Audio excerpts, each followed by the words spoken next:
આખરે ખુલ્યું સસ્પેન્સ. સુરતના નવા મેયર અને ડેપ્યુટી મેયરની જાહેરાત કરાઈ. એસએમસીના મહત્વના 5 હોદ્દેદારોના નામ થયા જાહેર. સુરત મહાનગરપાલિકાના મેયર તરીકે માયાબેન માવાણીનું નામ જાહેર. સુરત મહાનગરપાલિકાના ડેપ્યુટી મેયર તરીકે સુધાકર ચૌધરીને જવાબદારી સોંપાઈ. સુરત મહાનગરપાલિકાના સ્ટેન્ડિંગ ચેરમેન તરીકે રાજન પટેલનું નામ જાહેર કરાયું. સુરત મહાનગરપાલિકાના શાસક પક્ષ નેતા તરીકે અલ્પા મહેતાને જવાબદારી સોંપવામાં આવી. સુરત મહાનગરપાલિકાના દંડક તરીકે ઉર્મિલા ત્રિપાઠીની કરાઈ વરણી.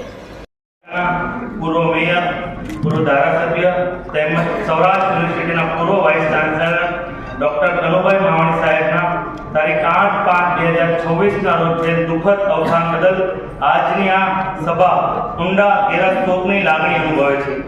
ડોક્ટર કનુભાઈ માવાણીનો જન્મ તારીખ 2 ઓક્ટોબર 1944ના રોજ ગારિયાદર ભાવનગર ખાતે થયો હતો.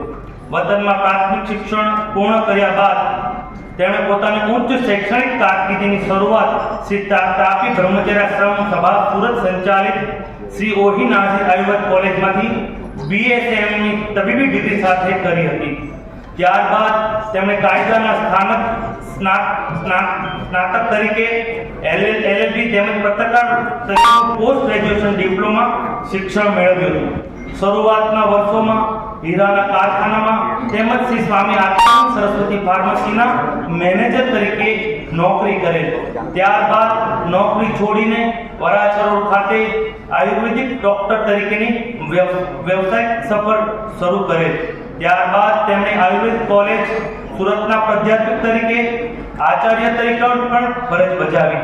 વધુમાં તેમણે સ્વામી આત્માનંદ સરસ્વતી આયુર્વેદ હોસ્પિટલમાં સુરતમાં સુપ્રિન્ટેન્ડન્ટ તરીકે પણ સેવા આપી હતી.